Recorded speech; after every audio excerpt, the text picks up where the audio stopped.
दिल्ली विश्वविद्यालय का छात्र 20 लाख रुपए की हाइड्रोपोनिक गांजा के साथ गिरफ्तार। दिल्ली में नशा तस्करी के खिलाफ चलाए जा रहे अभियान के तहत उत्तर पश्चिम जिला पुलिस को बड़ी सफलता मिली है। एंटी नारकोटिक्स स्क्वाड ने दिल्ली विश्वविद्यालय के एक छात्र को 195 ग्राम हाइड्रोपोनिक गांजा के साथ गिरफ्तार किया है। पुलिस के अनुसार बरामद मादक पदार्थ की अंतर्राष्ट्रीय बाजार में अनुमानित कीमत करीब 20 लाख रुपए है। आरोपी की पहचान 22 वर्षीय जसीम सियादुल फरसान एमपी के रूप में हुई है, जो दिल्ली विश्वविद्यालय के सत्यवती कॉलेज में बीए के 8वें सेमेस्टर का छात्र है। पुलिस अधिकारियों के मुताबिक आरोपी आसान और जल्दी पैसा कमाने के लालच में ड्रग तस्करी के नेटवर्क से जुड़ गया था। प्रारंभिक जांच में यह भी सामने आया है कि वो दिल्ली के विभिन्न इलाकों में ग्राहकों को मादक पदार्थ उपलब्ध कराने के साथ साथ कॉलेज छात्रों तक भी इसकी सप्लाई करता था।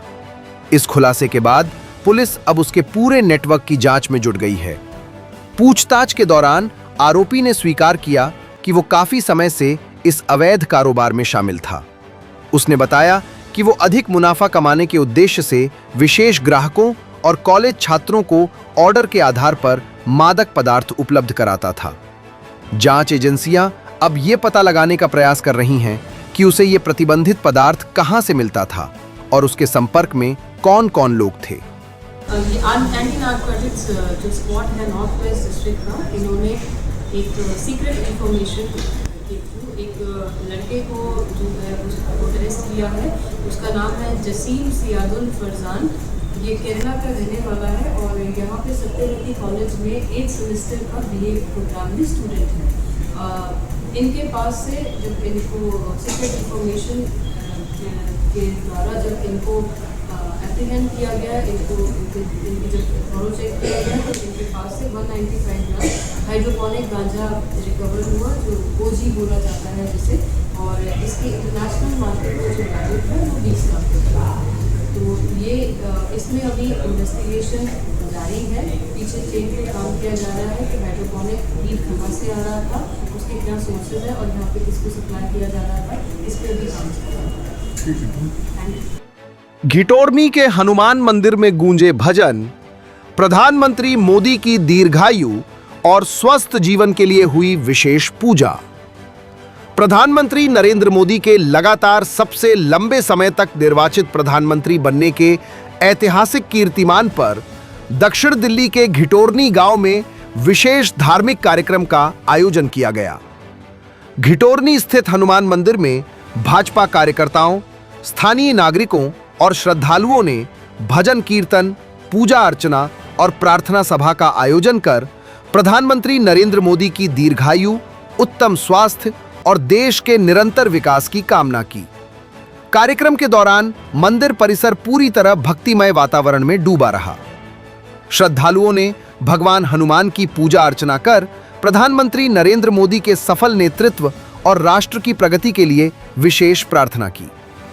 भजन कीर्तन के बीच उपस्थित लोगों ने प्रधानमंत्री के लंबे और स्वस्थ जीवन की मंगल कामना करते हुए देश के उज्जवल भविष्य की कामना भी की।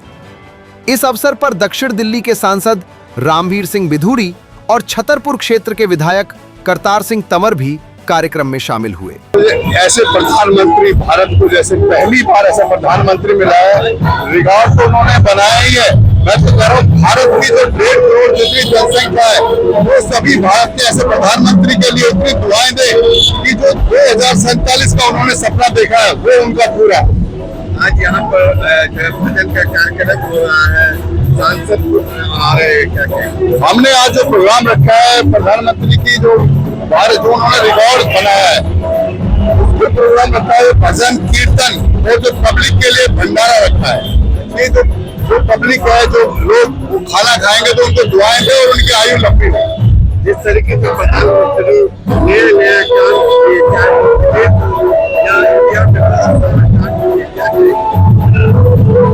सुनाई नहीं दे रहा। प्रधानमंत्री विदेश में भी नाम कर रहा है और इंडिया में भी नाम कर रहा है। ये तो यही तो उनकी कला है कि वो भारत का तो दिल जीत ही रहे, विदेशों में अपना दिल, उन्होंने विदेशों का भी दिल जीता है, वो उनकी कला है।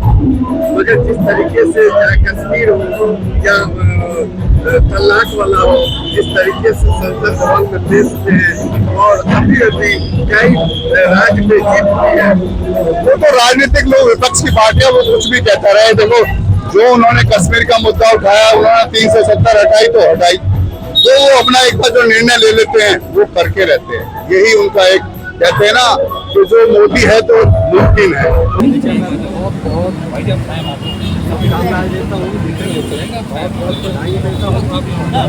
आदरणीय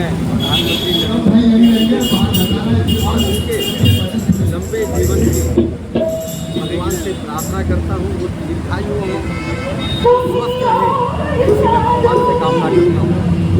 आज वो शुभ दिन है, हमारे हिंदुस्तान के लिए बहुत बड़ा दिन है। आज मोदी जी को हमारे देश का जो प्रधानमंत्री का निर्वाचित प्रधानमंत्री का कार्यकाल रहा है, आज सबसे ज़्यादा लंबे समय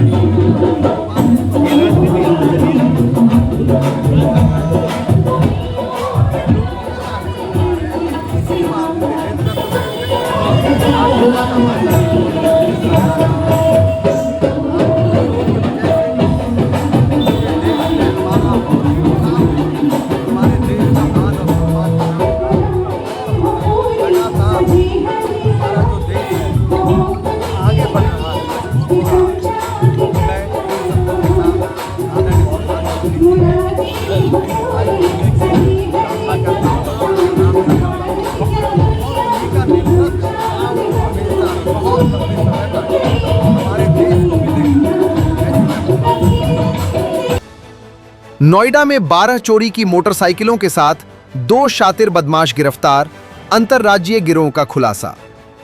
नोएडा कमिश्नरेट पुलिस ने वाहन चोरी के खिलाफ बड़ी कार्रवाई करते हुए एक अंतरराज्यीय बाइक चोर गिरोह का भंडाफोड़ किया है। थाना सेक्टर 63 पुलिस ने 2 शातिर वाहन चोरों को गिरफ्तार कर उनके कब्जे से चोरी की 12 मोटरसाइकिलें और 1 चाकू बरामद किया है। पुलिस की इस कार्रवाई को वाहन चोरी की घटनाओं पर लगाम लगाने की दिशा में बड़ी सफलता माना जा रहा है। गिरफ्तार आरोपियों की पहचान आकाश मसीह और नवीन झा के रूप में हुई है। पुलिस जांच में सामने आया है कि दोनों आरोपी लंबे समय से नोएडा, गाजियाबाद और एनसीआर के विभिन्न क्षेत्रों में सक्रिय थे। ये संगठित तरीके से मोटरसाइकिल चोरी की वारदातों को अंजाम देते थे और बाद में चोरी के वाहनों को कम कीमत पर बेचकर अवैध कमाई करते थे।